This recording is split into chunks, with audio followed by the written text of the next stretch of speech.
Hey, it's Casey. Gosh, this is much darker on YouTube than it was a minute ago. Maybe the light will change. So I am checking in my Chronicles of Cancer, Courageous Casey, all those C words. So much better. I'm doing better. The shock is starting to wear off. And I am so grateful. Like the outpouring of love and support from so many of you has been amazing. And I just feel so blessed and grateful, and I appreciate it. I know some people may not understand why I'm doing this, but I really feel like if anything I have to say helps somebody else, then it's worth it. And I know again, it supports me, and I just want to support other people. Um, so before I dive too much into the meat of what I want to share with you, I'm realizing already that part of this process for me is becoming a bigger advocate. And I've already noticed how I'm advocating for myself quite a bit. But I think it's so important that we advocate for ourselves, especially women, especially in the medical field and the industry. Our healthcare system is messed up. So I can't remember exactly how much I told you that very first video, but essentially I found out my results from my computer, from the test online, my records, before I heard it from a doctor. And just I have had to advocate so much and make phone calls and ask for this person, that person.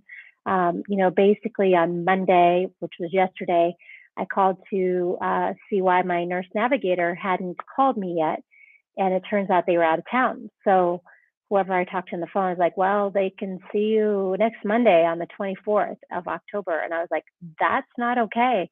At this point, I have no idea really, honestly, what stage I was at and how serious it was or not. So I just kept calling a lot of people and finally got some appointments that I needed. And I just think that's so important.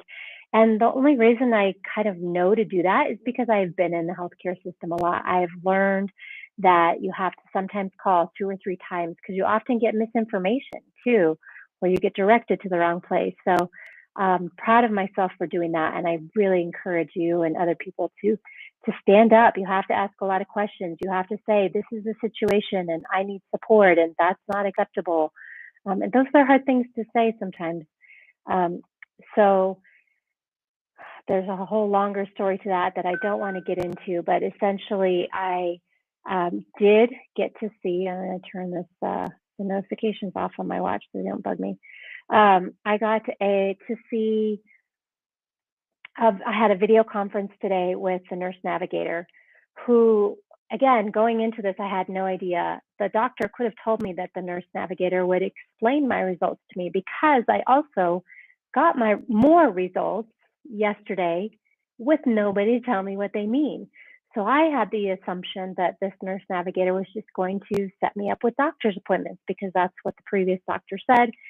Turns out that wasn't true. It was an hour and a half. This woman was amazing. She explained so much to me. I'm still waiting for more results, so I don't have everything I need to know. And she made it really clear that, many of you guys have asked me and many people ask each other, like, what stage are you on? And she's like, the stage isn't the important thing. There's so many different types of treatment. And, unless of course you're a stage 4 and then you need to act immediately, which I am not. I'm so grateful. So, it sounds like I'm somewhere between 1 and 2, but that doesn't really matter because they still don't even have all the information that we need yet. But based on several of the figures that we do have, it's clear that surgery is in my near future. It can be as soon as 2 weeks after I meet with the doctors, which is going to be next week. I'll meet with all the doctors, the surgeon, the oncologist, the radiation oncologist, and another nurse navigator again.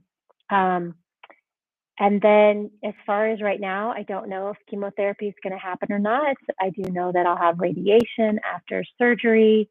I learned that radiation is just on the spot and chemotherapy is for the whole body. Maybe you knew that. Maybe I didn't know that. Um, so I feel more settled having some more information and having a bit of a clear process, because I felt like Friday through half of Monday, I was for 4 days like hanging out in confusion land. And, it's kind of hard to get the diagnosis like this and then have no real details about the severity of it. So, feeling better. It's still really hard to tell people. This was a fact that I learned that I think is so amazing. Breast cancer is 1 in 8 women, 1 in 8. So it is so much more common than we realize. And then, of course, there's the huge extreme. I had a friend who was in her early 40s, mid 40s, and she passed away this last year from breast cancer. And there's so many people who it's pretty easy, and there's many people that it's a really hard, long haul. So there's so many different ways. And when I talked to this nurse navigator, I also brought up, and it's funny because she had the exact same analogy. So when I was pregnant, I found out being a pregnant mom and becoming a parent, everybody in the world seems to want to give you advice about how you should do your pregnancy and take care of yourself and how you should raise your child. And this is breast cancer is becoming one of those situations where, everybody wants to tell me their story or give me advice. Or this nurse navigator said, you know what? It's your choice. There's so many choices that I'm going to have to make, and there's so many options, and I have to do what's right for me, because my breast cancer is very different than everyone else's breast cancer. So I do appreciate the support, and I'm also realizing I need to really work on my boundaries around what I need for me, um, which is not always so easy, but important. And she said, I'm trying to think. Yeah, I think it was pregnancy, parenting, and breast cancer. Those seem to be the 3 areas that women get a ton of unsolicited advice. So if you try to give me advice, I will listen, but I also am going to find what I need to do or what's best for me. So I do appreciate so much of the outpouring of love and support. And I'm starting to feel like it's not going to be as bad as I might have thought it would be, because, when you're left with little to no answers, it's easy to think of worst case scenarios. So I'm still going to get more information. I'm going to do some genetic testing based on my family history. So that will probably come next week. It sounds like genetic testing is not done very often because it's a very small percentage. But depending on the results from that and the other ones that I'm waiting for, everything could completely change.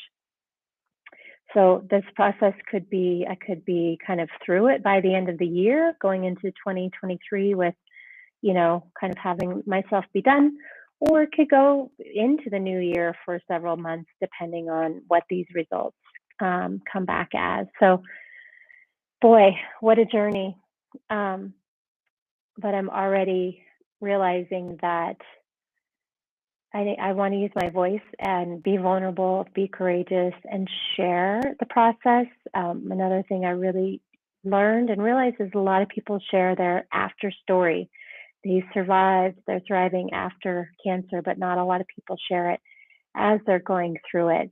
I'm not going to be taking you into the operating room with me or any of that, but I am committed to sharing my process and how I'm doing.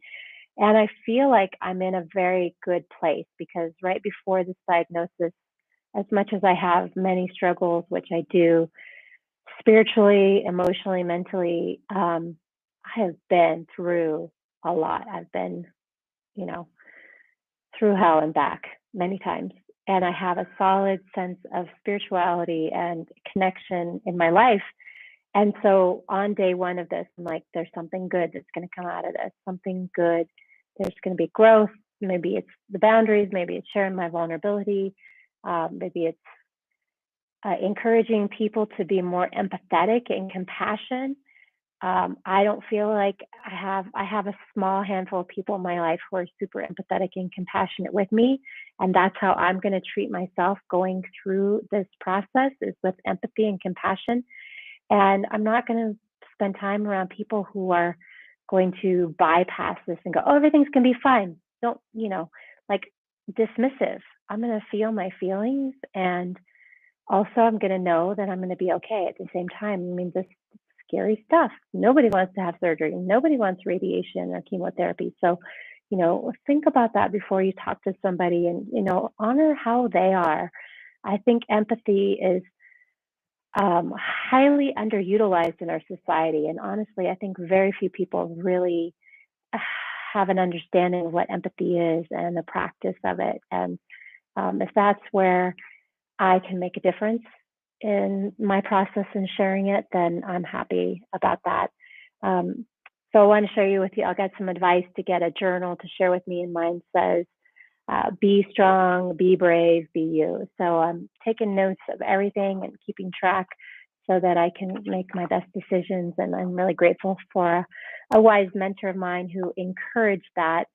And yeah, I'm just really grateful for all the love and support that I've received from all of you. It means a lot to me. And I know I'll get through this, and I will be stronger, and I'll have memories of the hard part at the same time. And I know that no matter what happens, it's all for growth, for good, for evolution. So thank you so much for joining me on this journey as I chronicle my cancer journey with courage and hopefully some grace. So love you all. Thank you. Bye.